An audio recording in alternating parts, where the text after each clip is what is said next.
انتہائی قابل احترام سامعین اور ناظرین کرام، اللہ تبارک و تعالیٰ کا لاکھ لاکھ احسان کرم ہے کہ رب کریم نے ہمیں قرآن کریم کو سننے کی، سنانے کی اور قرآن پاک میں غور و فکر اور تدبر کرنے کی توفیق عطا فرمائی، اور اس گئے گزرے دور میں، نفسا نفسی کے دور میں اور ہر طرح سے مصروفیت کے اوقات میں سے وقت نکال کر اللہ تبارک و تعالیٰ کے پاک کلام قرآن کریم کے دل سورۃ یاسین شریف کی تلاوت اور اس کے معانی اور مفہوم کو سمجھنے کے لیے اللہ تعالیٰ نے ہمیں منتخب فرمایا۔ اس پر جتنا بھی ہم رب کریم کا شکر ادا کریں اتنا ہی کم ہے۔ گزشتہ درس میں آپ یہ حضرات سماعت فرما چکے ہیں کہ کس طرح اللہ تبارک و تعالیٰ نے ایک قوم کی طرف اپنے رسول بھیجے، نبی بھیجے، اور قوم نے اور ان کی برادری نے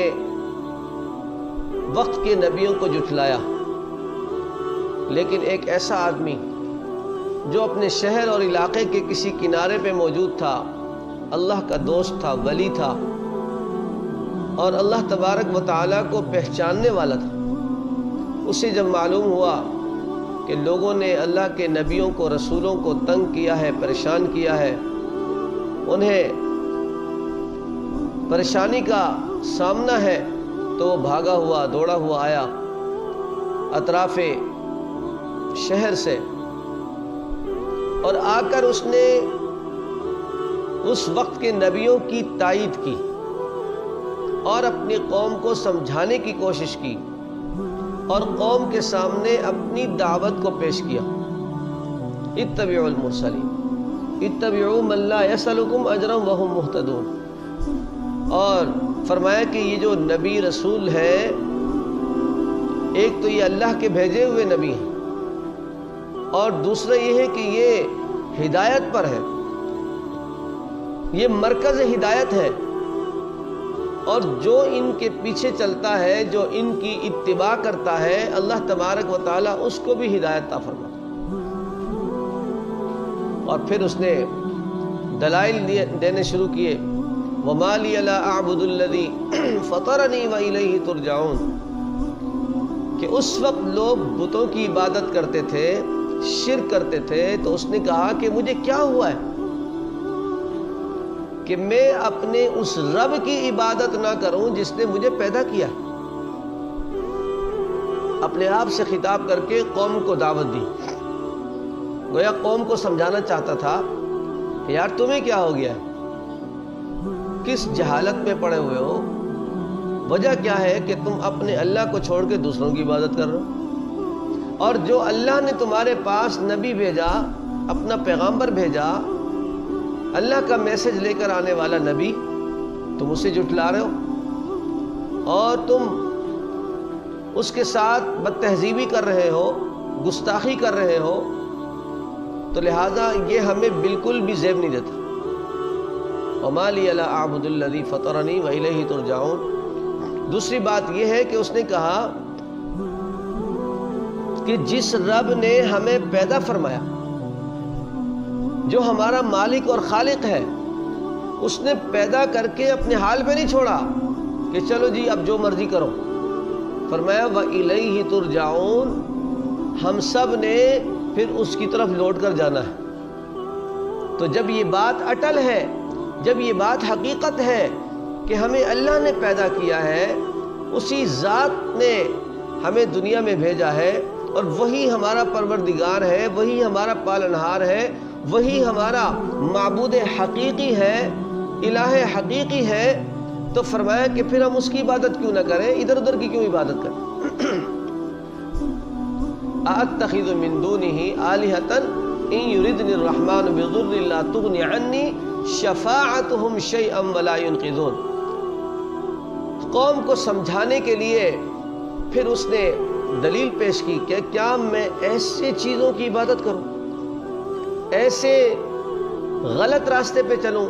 ایسے معبودوں کے سامنے سر جھکاؤں کہ اگر کوئی اللہ کی طرف سے کوئی مصیبت مجھے پیش آ جائے، کوئی پریشانی آ جائے، کوئی بیماری آ جائے، تو یہ میری بیماری ختم نہیں کر سکتے، یہ مجھے اس بیماری سے بچا نہیں سکتے، مجھے اس تکلیف سے بچا نہیں سکتے، پریشانی سے بچا نہیں سکتے، اور نہ میری مدد کر سکتے۔ انی اذا لفی ضلال مبین، کہا کہ اگر میرے دماغ میں، میرے دل میں یہ بات آ جاتی ہے کہ میرا مالک بھی اللہ ہے، پیدا کرنے والا بھی اللہ ہے، معبود حقیقی بھی اللہ ہے، اور کسی بھی ضرر، نقصان اور فائدے کا مالک بھی اللہ ہے، اور مزید برآں کہ اگر اللہ تبارک و تعالیٰ کی طرف سے کوئی بیماری، کوئی پریشانی، کوئی مصیبت، کوئی آزمائش، کوئی امتحان میری طرف متوجہ ہو، تو جن کی تم عبادت کرتے ہو، جن کے سامنے سر جھکاتے ہو، وہ اللہ کی طرف سے آئی ہوئی پریشانی کو ہٹا نہیں سکتے، بیماری کو دور نہیں کر سکتے، تکلیف کو ہٹا نہیں سکتے، تو پھر ایسی چیزوں کے سامنے سر جھکانا، ایسے بتوں کی عبادت کرنا، فرمایا انی اذا لفی ضلال مبین، پھر تمہیں کھلی گمراہی میں۔ اس کا مقصد کیا تھا؟ کہ جو لوگ ایسی چیزوں کی پوجا کرتے ہیں، عبادت کرتے ہیں جو نفع نقصان کے مالک نہیں ہیں، تو فرمایا وہ لوگ کھلی گمراہی میں۔ لیکن دعوت و تبلیغ کا انداز سکھا رہے ہیں، طریقہ بتا رہے ہیں کہ مبلغ کے لیے، داعی کے لیے کس طرح کے الفاظ ادا کرنے کا اہتمام کیا جانا چاہیے، کس طریقے سے اسے بات کرنی چاہیے، اس لیے کہ ادعو الی سبیل ربک بالحکمت والموعظۃ الحسنہ، کہ اللہ کے راستے میں اگر ہم کسی کو دعوت دیں تو حکمت اور دانائی کے تحت دعوت دیں، اور انتہائی اچھے انداز سے دعوت دیں، تو جتنا انداز اچھا ہوگا، جتنے الفاظ اچھے ہوں گے، جتنی ادائیں اچھی ہوں گی، اتنا ہی زیادہ لوگوں کا اللہ کی طرف متوجہ ہونے کا امکان زیادہ ہے۔ تو کیا فرمایا کہ اگر اللہ تبارک و تعالیٰ کے ہوتے ہوئے، اس کو پہچاننے کے باوجود اگر ہم کسی اور کی عبادت کرتے ہیں تو پھر ہم کھلی گمراہی میں۔ تو کھلی گمراہی میں ہونا کون سی عقل مندی؟ ہمیں اس سے باہر آنا چاہیے، ہمیں اپنے اللہ کو پہچاننا چاہیے، اپنے مالک کو پہچاننا چاہیے، اپنے خالق کو پہچاننا چاہیے، اپنے رازق کو پہچاننا چاہیے، اپنے معبود حقیقی کو پہچاننا چاہیے، اور اسی کی عبادت کرنی چاہیے۔ یہ سر صرف اللہ کے سامنے جھکانے کے لیے ہے، سجدہ صرف اللہ کے سامنے کرنا ہے، اور رکوع کے لائق صرف اللہ رب ذوالجلال ہے، عزتوں کے مالک صرف اللہ ہے، اور تمام کائنات کے خالق اور مالک صرف اللہ ہے۔ انی آمنت بربکم فاسمعون، جب انہوں نے یہ ساری باتیں کی تو لوگ جمع ہونا شروع ہو گئے ادھر ادھر سے، تو آخر میں اس نے اعلان فرمایا انی آمنت بربکم فاسمعون، لوگوں ساری باتیں کھل کے تمہارے سامنے آ گئیں، اب میں کھل کے تمہارے سامنے یہ اعلان کر رہا ہوں کہ تم سب کا جو حقیقی رب ہے میں اس پر ایمان رکھتا ہوں۔ انی آمنت بربکم فاسمعون، فرمایا تم سنو، آگاہ ہو جاؤ، نوٹ کرو اس بات کو، اپنے دل و دماغ پہ لکھ لو کہ میں ادھر ادھر کی معبودوں کو ماننے والا نہیں ہوں، میں بتوں کی عبادت کرنے والا نہیں ہوں۔ انی آمنت بربکم فاسمعون، میں اس رب کی عبادت کرنے والا ہوں، اس رب پر ایمان لایا ہوں جو کہ تم سب کا رب ہے، صرف میرا رب نہیں ہے، تم سب کا رب۔ فاسمعون، تم سنو، یعنی تم گواہ ہو جاؤ، کل قیامت کے دن میری گواہی دینا، کیونکہ ظاہر ہے کہ اس طرح اپنے ایمان کا اعلان کرنے پر لوگوں نے ان پر ظلم کرنا تھا۔ حدیث پاک میں آتا ہے، روایات میں آتا ہے کہ یہ کہنے کی دیر تھی کہ لوگ اس پر ٹوٹ پڑے اور اس کو مار مار کر شہید کر دیا۔ حضور نبی کریم صلی اللہ علیہ وسلم کے دور میں حضرت عروہ ثقفی رضی اللہ تعالی عنہ نے بھی اس طرح کی شہادت حاصل کی، اپنی قوم کو تبلیغ کی دعوت دی تو لوگوں نے اسے مار کر، تیر مار کے شہید کر دیا۔ تو یہاں سے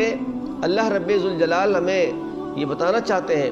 کہ جب بھی لوگوں کو اللہ کی طرف بلایا جاتا ہے، جب لوگوں کو سیدھے راستے کی دعوت دی جاتی ہے، جب توحید پر بیان ہوتا ہے تو پریشانیاں آتی ہیں، آزمائشیں آتی ہیں، امتحان آتے ہیں، ظلم ہوتا ہے، تشدد ہوتا ہے، لیکن دنیا جانتی ہے، تاریخ اس بات پر گواہ ہے کہ جن جن لوگوں نے اللہ کی طرف بلایا اور پکے ایمان کے ساتھ اپنی دعوت کو جاری رکھا، انہوں نے اپنے مشن پر، اپنے کاز پر، اپنی دعوت پر جانیں قربان کر دیں، لیکن اللہ کی طرف بلانا نہیں چھوڑا، اللہ کی عبادت نہیں چھوڑی، اللہ کے سامنے سجدہ کرنا نہیں چھوڑا۔ تو یہ ایک دعوت کا اہتمام کیا گیا ہے۔ اللہ تبارک و تعالیٰ نے ہمیں ایک خوبصورت طریقہ سکھایا ہے کہ دیکھیں کہ لوگوں نے نبیوں کو جھٹلایا، ان کے اوپر الزام لگایا، ان کو گالیاں دیں، لیکن اللہ کے نبی کیسے ہوتے ہیں اور نبی کے ماننے والے کیسے ہوتے ہیں؟ اللہ کے نبیوں نے بھی یہ کہا کہ ہم اللہ کے رسول ہیں اور ہمیں اللہ نے بھیجا ہے۔ گالی کا جواب گالی سے نہیں دیا، پتھر کا جواب اینٹ سے نہیں دیا، اینٹ کا جواب پتھر سے نہیں دیا، بلکہ اپنے استقامت پر قائم رہے، اپنے اخلاق پر قائم رہے اور اپنے سلیقے اور طریقے پر قائم رہے۔ اور جب یہ اللہ کا ولی اور اللہ کو پہچاننے والا، جو اللہ کا دوست، اللہ کا بندہ میدان میں آیا، تو اس نے بھی انتہائی احسن طریقے سے، خوبصورت طریقے سے لوگوں کو دعوت دی، ان کو قائل کرنے کی کوشش کی، اللہ تبارک و تعالیٰ کی الوہیت پر دلائل دیے، قیامت پر دلائل دیے اور اپنے ایمان کا کھلے عام اعلان فرمایا۔ انی آمنت بربکم فاسمعون قیل ادخل الجنہ قال یا لیت قومی یعلمون۔ فرمایا کہ جب یہ شہید ہوا تو اللہ تبارک و تعالیٰ کی طرف سے ندا آئی، آواز آئی کہ جنت میں داخل ہو جاؤ، جنت تمہارے لیے دروازے کھول دیے گئے ہیں، راستہ تمہارے لیے کھلا ہوا ہے، تم اللہ کی جنت میں داخل ہو جاؤ۔ تو فرمایا قال یا لیت قومی یعلمون، کہ اس میں مفسرین فرماتے ہیں کہ جو دعوت دینے والا ہے، جو اللہ کی طرف بلانے والا ہے، جو دعوت و تبلیغ کا کام کر رہا ہے، فرمایا اس کے لیے امت کا، قوم کا، عوام کا، لوگوں کا خیر خواہ ہونا ضروری ہے۔ اس کے دل میں خیر خواہی ہو، اس کے دل میں ہمدردی ہو، اس کے دل میں چاہت ہو کہ کس طرح لوگ اللہ کی طرف متوجہ ہو جائیں، کس طرح لوگ دین کی طرف متوجہ ہو جائیں، اسے کوئی لالچ نہ ہو، اس کے اندر کوئی اور سازش نہ ہو، کوئی اور اشارہ نہ ہو، بلکہ فرمایا دیکھیں اس شخص کو، اس کی مثال دے کے اللہ نے بتایا کہ زندگی میں بھی اس نے قوم کی خیر خواہی کی کہ لوگوں، رسولوں کی بات مانو، نبیوں کی بات مانو، یہ اللہ کے بھیجے ہوئے ہیں، یہ اللہ کے نبی ہیں، لہٰذا ان کی بات ماننا ضروری ہے، یہ ہدایت کے راستے پر ہے اور ہدایت کے سرچشمہ ہے، تمہارے لیے ہدایت کا ذریعہ ہے۔ اور جب شہید ہو گئے تو شہادت کے بعد بھی کیا آواز آتی ہے کہ قال یا لیت قومی یعلمون، کاش اللہ میری قوم کو میرے حال کا پتہ ہوتا، کاش کہ میری قوم جانتی کہ اللہ نے میرے ساتھ کیا سلوک کیا ہے، میری بخشش ہو گئی ہے، میرا اکرام ہو گیا۔ قال یا لیت قومی یعلمون بما غفر لی ربی وجعلنی من المکرمین، کہ اللہ تبارک و تعالیٰ نے مجھے بخش دیا ہے ان کے ظلم کی وجہ سے اور اپنے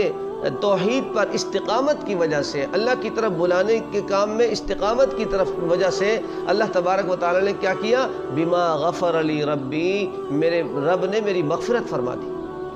وجعلنی من المکرمین، اور عزت دار لوگوں میں مجھے شامل فرمایا، عزت والے لوگوں میں مجھے شامل فرمایا، گویا فرشتوں کے ذریعے سے میرا استقبال کیا گیا۔ تو یہ اللہ تبارک و تعالیٰ کے کلام نے ہمیں پورا ایک راستہ بتا دیا ہے ہدایت کا، کہ جب ہم اللہ کے راستے پر ہوتے ہیں، جب ہم توحید پر چلتے ہیں، جب ہم اللہ کے احکامات پر چلتے ہیں تو ہمیں تکلیفیں آتی ہیں، آزمائش آتے ہیں، امتحان آتے ہیں، کبھی لوگوں کے تانے سننے پڑتے ہیں، کبھی گھر والے تانے دیتے ہیں، کبھی رشتہ دار تانے دیتے ہیں، نماز کی پابندی کرو تو تانے ملتے ہیں، قرآن کی تلاوت کرو تو لوگ کہتے ہیں بھائی بڑا صوفی بن گیا ہے، اگر اللہ کی تسبیح کرو تو لوگ قسم کے تانے دیتے ہیں۔ اس طرح جناب اگر آپ کوئی دینداری پہ چلو تو لوگ کہتے ہیں بھائی بڑا آج کل تو مولوی بن گیا ہے، بڑا صوفی بن گیا ہے۔ تو ہر طرح سے لوگ برداشت نہیں کرتے۔ آپ اگر غلط راستے پہ چلتے ہیں تو دیندار لوگ آپ کو نہیں چھوڑیں گے، آپ کو جناب دین کی طرف بلائیں گے، آپ کو بار بار دعوت دیں گے، آپ کو دین کی طرف متوجہ کریں گے، اعمال کی طرف متوجہ کریں گے۔ اور اگر آپ اعمال کی طرف آؤ تو بے دین لوگ آپ کو تنگ کریں گے، وہ آپ کو بار بار تانے دینے کی کوشش کریں گے، اپنی طرف کھینچنے کی کوشش کریں گے. تو لہٰذا یہ جو کھینچا تانی ہے یہ دعوت و تبلیغ کے مزاج کے خلاف ہے. ہمیں خیرخواہی کرتے ہوئے اور ہمدردی کے ساتھ لوگوں کو اللہ کی طرف بلانا چاہیے، ان کو دعوت دینی چاہیے. جس طرح یہاں پر اللہ تبارک و تعالی نے بیان کرتے فرمایا بما غفر لی ربی وجعلنی من المکرمین، کہ کاش کہ وہ قوم جس نے مجھ پہ ظلم کیا، وہ قوم جس نے میرے ساتھ بربریت کی، یہاں تک کہ مجھے مار ڈالا، اس کے باوجود بھی اس کے دل میں اس کی خیرخواہی ہے کہ کاش کہ میرے یہ حال ان کو پتہ چل جائے تو وہ بھی سیدھے ہو جائے. اگر میرا یہ حال ان کو پتہ چل جائے کہ میری مغفرت ہو گئی، مجھے جنت مل گئی، فرشتوں نے میرا استقبال کیا، تو یہ جاہل قوم جس نے مجھ پر ظلم کیا ہے، میں تو چاہتا ہوں کہ میرا حال ان کو پتہ ہو اور وہ بھی مسلمان ہو جائے، وہ بھی دعوت کو قبول کر لیں، وہ بھی اللہ تبارک و تعالیٰ کی عبادت کرنے والے ہوں، ایک اللہ کے ہاں سجدہ کرنے والے ہوں، ایک ہی اللہ کو معبود ماننے والے ہوں. اس کی یعنی مرنے کے بعد بھی یہی خواہش اور زندگی میں بھی یہی خواہش. تو قرآن کریم میں اللہ تبارک و تعالیٰ نے یہ واقعات ہمیں سنا کر ہمیں استقامت کا درس دیا ہے کہ جب بھی ہم نماز پڑھنا شروع کرتے ہیں یا قرآن پاک کی تلاوت کرتے ہیں یا دین کے اعمال شروع کرتے ہیں تو شیطان ہمارے دلوں میں وسوسے ڈالتا ہے. یار اتنے دن سے نماز پڑھ رہے ہو، فائدہ تو کچھ نہیں ہوا. یار کب سے قرآن پاک کی تلاوت کر رہے ہو، تمہارے اندر کون سی چینجنگ آئی، کون سی تبدیلی آئی. اور جب سے تم جناب دین کی طرف چل رہے ہو، جب سے تمہارے مالی مشکلات ہیں، پریشانیاں ہیں اور جناب فقر و فاقہ ہے، غربت ہے، یہ طرح طرح کے وسوسے شیطان ہمارے دلوں میں ڈالتا ہے. لیکن قرآن کریم کے یہ واقعات ہمارے ایمان کو تازہ کرتے ہیں کہ دیکھیں کہ لوگوں نے دنیا کو نہیں دیکھا، مال و دولت کو نہیں دیکھا، جاگیرداری کو نہیں دیکھا، دنیا کے آسائش اور آرائش کو نہیں دیکھا، دنیا کے سکون اور اطمینان کو نہیں دیکھا، کھانے پینے کی چیزوں کو نہیں دیکھا، بلکہ صرف اللہ کی محبت میں، اللہ کے عشق میں اور دین کی تبلیغ میں انہوں نے اپنی زندگی گزار دی، جنگلوں میں وقت گزار دی اور تابعداری میں وقت اپنی زندگی گزار دی، لیکن اللہ تبارک و تعالیٰ کی عبادت سے پیچھے نہیں ہٹے. تو یہ جو استقامت ہے، ہم اگر نماز پڑھیں تو اس میں استقامت ہونا چاہیے، ہم اگر قرآن کریم کی تلاوت کریں استقامت سے کرنا چاہیے، اگر ہم جناب والا کوئی بھی دین کا کام کرتے ہیں تو اس میں ہمارے یہ استقامت ضروری ہے. اگر ہم لوگوں کی خیرخواہی کر رہے ہیں، لوگوں کی خدمت کر رہے ہیں، عوام کے مفاد میں کوئی کام کر رہے ہیں، اپنے پڑوسیوں کا خیال کر رہے ہیں، اپنے رشتہ داروں کا خیال کر رہے ہیں، اپنے محلے والوں کا خیال کر رہے ہیں، تو یہ ایک دن، 2 دن یا ایک ہفتہ یا ایک مہینہ نہیں، بلکہ پوری زندگی ہمیں اس خیرخواہی پر قائم اور دائم رہنا چاہیے. اور جو بھی ہم کام کرتے ہیں، دین کا کام کرتے ہیں، قرآن کریم کی تلاوت کا کام کرتے ہیں یا دین کو پھیلانے کی تبلیغ کرتے ہیں، ان تمام چیزوں میں ہمیں استقامت کے ساتھ کرنا چاہیے اور دائمی طور پر ہمیں اس میں قدم بڑھانا چاہیے، تاکہ جس طرح اللہ تبارک و تعالیٰ نے ان لوگوں کے قصے ہمیں سنا کر ہمیں بتا دیا کہ جنہوں نے استقامت دکھائی، جنہوں نے قربانیاں دیں، جو اپنے پکے ارادے کے ساتھ چلے، بالآخر وہ کامیابی تک پہنچے. اللہ تبارک و تعالیٰ نے ان کے لیے جنت کا باقاعدہ اعلان فرمایا. تو رب کریم سے ہم دعا گو ہیں کہ اللہ تبارک و تعالیٰ ہماری بھی ٹوٹی پھوٹی عبادات کو اپنے بارگاہ عالیہ میں قبول و منظور فرمائے، اور یہ قرآن کریم سن کر، سنا کر اور ان محافل میں شرکت کر کے ہمیں بھی ان واقعات سے سبق حاصل کرنے کی اور آئندہ اپنی زندگی کو قرآن و سنت کے مطابق گزارنے کی اللہ تعالی ہم سب کو توفیق عطا فرمائے. وآخر دعوانا الحمدللہ.